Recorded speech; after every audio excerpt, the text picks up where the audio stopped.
los mercados de Chicago que marcan la referencia, bueno, se han frenado un poco en esa carrera hacia el cielo, pero todavía están con cierta volatilidad, que es el momento, digamos, más interesante para analizar, porque bueno, es cuando nadie entiende nada, así que acá vamos a tratar de clarificar un poquito. ¿Cómo les va, chicos? Bien, muchas gracias. Bueno, ¿qué están viendo en esta volatilidad? A ver, venimos de días con subas y bajas muy fuertes. De alguna manera lo habíamos anticipado. Que se venía... sí, la volatilidad sigue siendo para mí la palabra clave de esta campaña. De días de muchas subas y a la vez al día siguiente también bajaba muchísimo, así que ¿a qué lo adjudicamos esto? Bueno, principalmente fue el informe trimestral que salió el 30 y hablamos en el programa anterior. Eso fue un informe más bien bajista, ¿sí? Pero bueno, le costó al mercado asimilar ese quiebre que venía teniendo siempre a la suba, le costó, digamos, trasladarlo a precio, pero bueno, después se acompañó ese informe con el mercado climático, porque, a ver, más allá de que el informe fue bajista y todo marcaba que tenía que bajar, todavía habían algunos cimbronazos, posicionamiento de los fondos especulativos muy fuerte, digamos que el driver de la demanda de abril y mayo, que había sido un poco el miedo a la escasez por los problemas de cosecha en Argentina y en Brasil, ahora pasó a ser el foco el clima en Estados Unidos. Tenemos una placa, mientras vamos charlando, la podemos ver, señor director, que analiza un poco en general cómo está la perspectiva climática en Estados Unidos, que es lo que hoy está marcando los vaivenes en el mercado de Chicago. Claro, por eso, lo que decía es que justamente, pese al informe, y ahora mañana vamos a tener, el martes va a haber... mensual. El mensual, exactamente, que va a volver a repercutir en el precio, pero esta última semana las bajas vinieron producto del clima y las buenas precipitaciones que tuvieron en Estados Unidos, ¿sí? Que pudo avanzar muy bien con la siembra y las condiciones del cultivo vienen muy bien allá en Estados Unidos.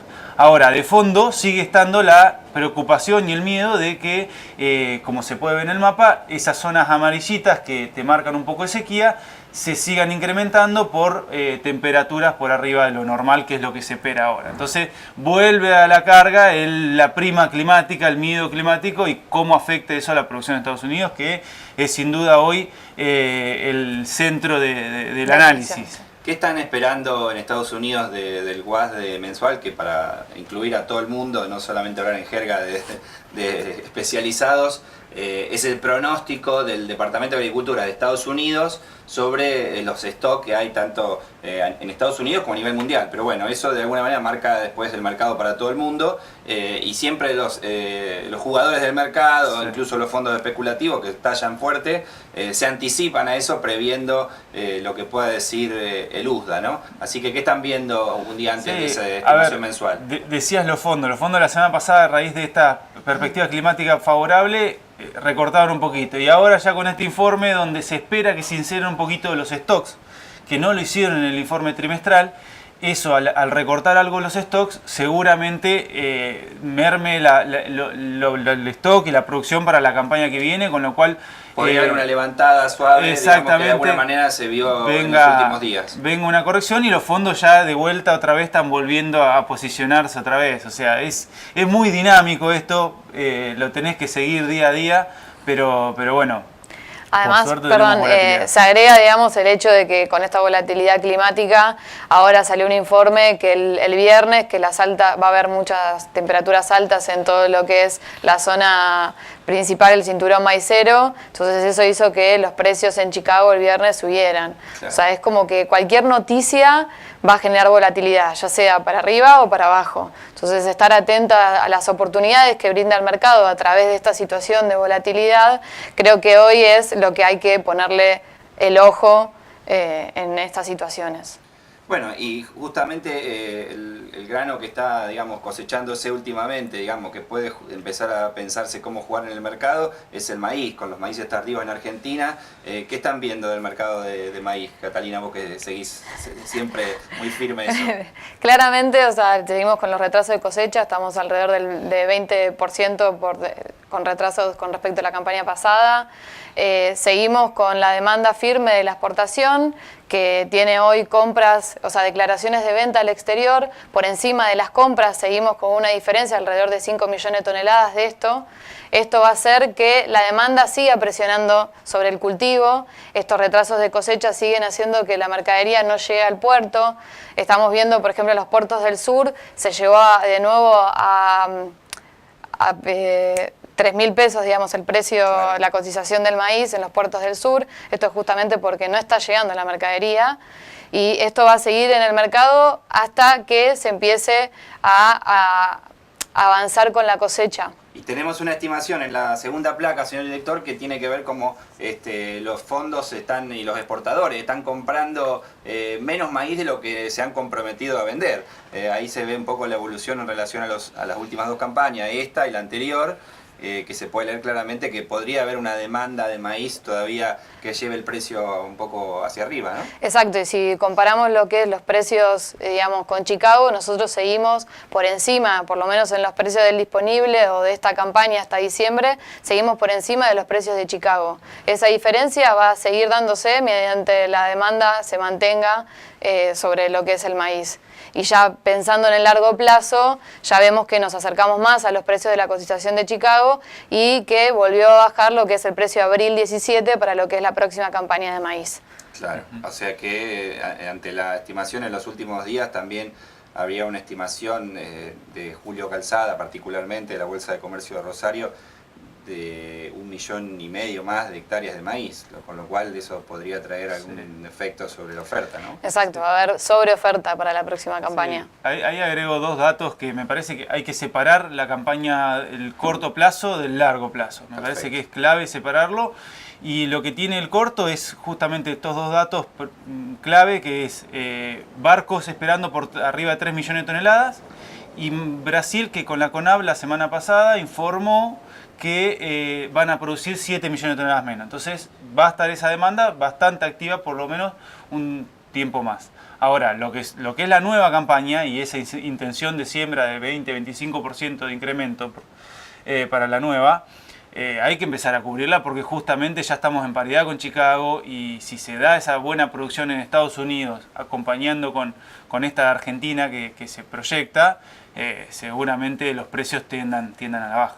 ¿Qué están viendo en los lotes, en las recorridas por el interior respecto a las decisiones de siembra? Porque si bien todavía el maíz tardío de la campaña que termina se está cosechando, el maíz en fecha ya no le faltaría mucho para empezar, no digo ya a sembrar, pero sí a tomar la decisión, digamos. Uno ya está en el momento de decir, bueno, a ver, en agosto, septiembre apuesto a un maíz en fecha o no. O sigo apostando por un tardío, o sigo pensando en trigo soja. Bueno, ¿se está empezando a ver más claro ese panorama en los campos en el interior? La compra de insumos está. O sea, todo lo que es semilla de maíz se escucha todo el tiempo en los grupos que nosotros vamos, que está activa, están averiguando precios, muchas veces se organizan entre los productores para tratar de que valga menos la bolsa, entonces compran por grupos. Sí. La demanda está activa y la intención de siembra, como bien dice Mati, está clara de que va a haber un incremento de maíz. Creo que todavía la decisión clara de qué maíz y fecha tardía o temprana se va a dar más también dependiendo de las precipitaciones y cómo venga el clima. En la volatilidad todos toman las decisiones a último momento. Claro, exacto. Además es típico del argentino, exacto. Así que bueno. Con esto en los grupos, por ahí charlábamos el tema de maíz, que decían, no, bueno, llegado el momento veo si el precio es mejor el de asoja o el de maíz. Y lamentablemente es esa la postura en muchos casos de empresas agropecuarias que toman las decisiones ahí en el momento en función de cómo estén los precios. Me parece que teniendo la oportunidad de posicionarse con anticipación a esos precios y ir calzando y cerrando rentabilidad, me parece que es algo que debería tomar otro posicionamiento, digamos, ¿no? Bueno, no nos olvidemos de la soja, también la otra gran figura de siempre, digamos que ahora estaría jugando un poco como contrafigura del boom del maíz, que parece que se están disputando parcela a parcela, claro, para ver que cada productor por cuál apuesta, digamos, se miran los precios, se mira, bueno, la ventaja que tiene cada cultivo, el maíz tiene más costo, y así se van sacando las ecuaciones que va a terminar de definir el partido. ¿Qué panorama tenemos de la soja en general? Y bueno, ahora estos últimos días, que te decía, estas últimas semanas, con la baja de precios que se dio en el mercado, digamos, volvió a poner un poquito ahí en duda al productor si sembraba superficie, si se terminaba sembrando esa superficie de soja o no. Yo creo que, como te decía, va a tener un largo recorrido, todavía quedan 2 o 3 meses para tomar esa decisión, y obviamente que los precios, cómo fluctúan los precios. Vamos a ver la tercera placa, señor director, que ahí podemos ver la comparación de los precios en Chicago y los futuros de Argentina, el Chicago Mercantile Exchange y el MATBA en Buenos Aires. Exactamente, vemos por debajo los cuadraditos que son las posiciones acá en el mercado de Argentina y los circulitos que son los precios del futuro en Chicago. Bueno, lo que podemos ver, sobre todo pensando en la campaña nueva y no tanto en la disponible, es que los 2.70, 2.65 o si se logran en algún momento los 2.80 son momentos para empezar a tomar coberturas, ¿sí? Los márgenes ya con esos niveles de precios dejan rentabilidades positivas, ¿sí? Y sobre todo tomar cobertura implica cubrir, no cerrar precios, ¿sí? Cubrir y quedar abierto a la suba, y obviamente cuando con tanta anticipación ya podés tomar coberturas que dejen rentabilidades positivas, es altamente recomendable empezar a posicionarse sobre ese mercado. Bueno, perfecto. Hemos repasado en general la situación del mercado, que tiene muchas aristas. Sí. ¿Algún otro detalle que quieran recordar? Pero me parece que ya... No, creo que volver a afirmar lo que dice Mati de tomar coberturas, empezar a utilizar las herramientas que tenemos en el mercado para cubrir rentabilidad y poder alcanzar ese objetivo que la mayoría de las empresas tienen. Es una campaña ideal para empezar a probar esas herramientas. Claro, porque además hay un contexto de mayor previsibilidad a nivel político, económico, al menos en la Argentina, que permite sacar ventaja de cuando uno planifica y da pasos firmes, ¿no? Exacto. Así que esa es un poco la recomendación. Bueno, volvemos enseguida. Ahora vamos con el informe frutícola conducido por Horacio Esteban y después cerramos con los mercados de Hacienda. La operatoria mayorista de frutas y hortalizas en el mercado central y en el resto de los mercados de la Argentina sigue teniendo un rol protagónico que es nada más ni nada menos que el clima. Bajas temperaturas, heladas, lluvias, todo este cóctel se ha ayudado para que esta semana siguiera la firmeza en la mayoría, en particular de las hortalizas. ¿Qué queremos decir con esto? Tenemos frío en el norte, muy poca entrada de tomate, lo venimos planteando hace ya algunas semanas, falta color en los mercados y evidentemente es lo que más se está terminando de pagar. ¿Qué le va a pasar al tomate? Seguramente va a cerrar la semana con alguna tendencia en baja. ¿Por qué? ¿Porque va a haber mayor cantidad? No, porque en realidad el consumidor le pone un techo al valor. Llega un momento que dice yo hasta acá pago, más allá no. El tema es que hay poca oferta de tomate, lo mismo ocurre con el pimiento rojo. En estos días se está pidiendo en algún momento por 11 kilos de un pimiento rojo, de verdad, rojo desde la punta hasta la cabeza, 900 pesos el cajón, muchísima plata. Entonces, ¿qué es lo que está pasando? Que el clima no está acompañando. Tenemos lluvias previstas para Buenos Aires en estos días y estas lluvias también se van a trasladar al sudeste de la provincia de Buenos Aires. ¿Qué va a implicar esto? Que vamos a tener menor ingreso de papa. Seguramente ya el lunes, de continuar este pronóstico, va a haber menos ingreso de papa, va a tener una tendencia hacia la suba, que si bien durante todo este tiempo tuvo precios bajos para el productor y poco rentables, ha comenzado esta semana a subir un poco. Hay poca papa blanca, Córdoba, de algunas zonas productoras de la provincia, como también Villa Dolores, que es una gran productora de allí de Córdoba, está teniendo mucho problema, mucho frío, heladas en las altas cumbres, caminos intransitables por las lluvias. Entonces todo esto hace un cóctel explosivo para que hoy las hortalizas, en particular las de fruto y también la papa en esta semana, empiecen a mostrar que siguen con esta tendencia alcista. Usted me dirá qué hacer. Bueno, la realidad es esperar que pasa en estos tiempos. Tratar de comprar lo menos posible, llevar lo que necesite y fijarse que de pronto no le vendan gato por liebre, porque un pimiento rojo es un pimiento rojo, no es un medio pintón con algún color verde de por medio, no, es rojo, vale mucho y si lo quiere pagar, que por supuesto le den el mejor producto. Veremos qué ocurre la semana que viene, pero las condiciones climáticas de este invierno son más rigurosas y se hacen sentir muy fuerte sobre las hortalizas. Mercado internacional para la Argentina. Uno piensa en esta decisión de Gran Bretaña de salir de la Unión Europea. Si bien esta salida va a ser gradual y en los próximos 2 años no se verá tanta diferencia, son muchos los interrogantes que se le plantean también a la Argentina. ¿Por qué decimos esto? Porque la moneda va a estar más inestable, porque ya Gran Bretaña no va a formar parte del bloque, sino que va a estar afuera. Por otro lado, va a haber más inestabilidad en los tipos de cambio, no es lo que se viene dando ahora, y evidentemente esta inestabilidad puede generar mayor incertidumbre en los precios finales. La decisión de Gran Bretaña no termina solamente con la salida de ese país del bloque, sino la decisión de Escocia y también de otros países de la Unión que se quieren quedar. Y también allí va a haber un poco de complicación. Pero esta inestabilidad, esta volatilidad de las monedas, esta caída de los precios internacionales, en algún momento puede repercutir sobre Argentina. Argentina que ha tenido en los últimos años un retraso cambiario muy marcado, pero también un retroceso tecnológico muy fuerte. ¿Y cómo se puede enfrentar un mundo convulsionado, un mundo con bajos precios internacionales, tratando de mejorar el costo?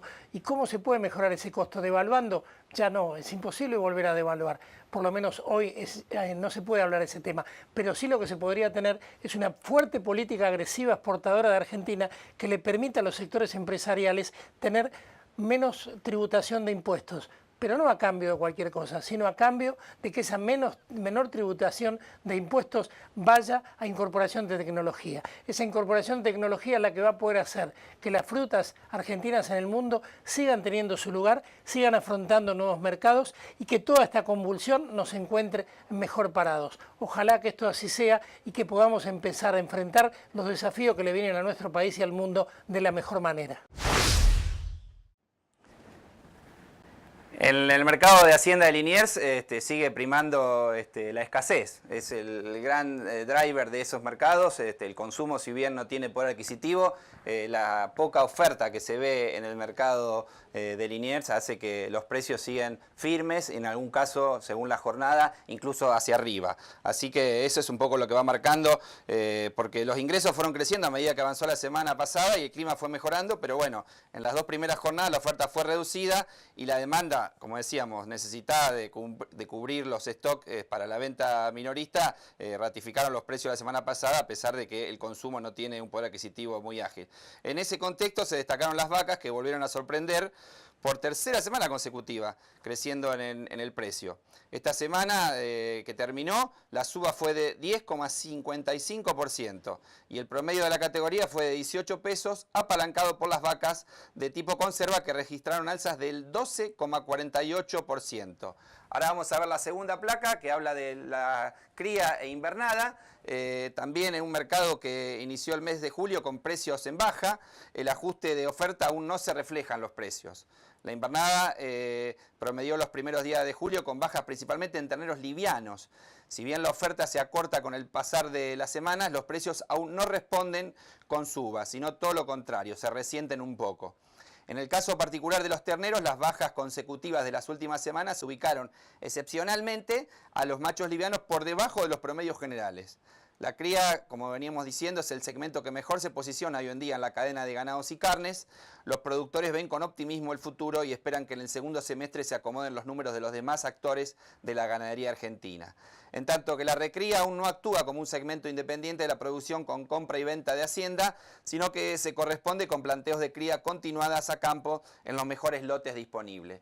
Por último, vamos a ver las relaciones de insumo-producto, lo que cuesta el maíz en relación a los terneros en relación a los novillos. Bueno, en ese sentido, la diferencia entre el precio del ternero de reposición y el gordo va desde un 3% a un 13% según el producto terminado.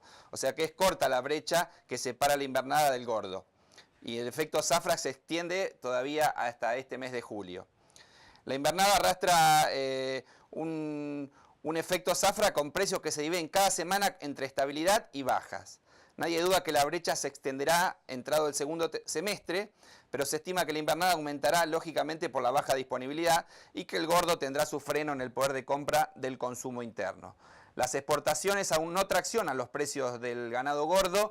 El tipo de cambio actual nos da márgenes positivos para ampliar la oferta de cortes exportables y el precio del maíz promedia un FAS en pesos de 2.386 por tonelada, lo cual refleja una tendencia bajista desde principios de junio, cuando alcanzó los 2.600 pesos. Las predicciones de Luzda a futuro son buenas, el clima acompaña el desarrollo del cultivo en Estados Unidos y la superficie sembrada en maíz esta campaña es una de las 3 mayores desde 1944. Este ha sido el panorama en los mercados de Hacienda. También antes habíamos dado el panorama de granos con la asistencia de los especialistas de Global Tecnos y el mercado frutihortícola con Horacio Esteban. Nos volvemos a encontrar la semana que viene en Mercados por Chacra TV.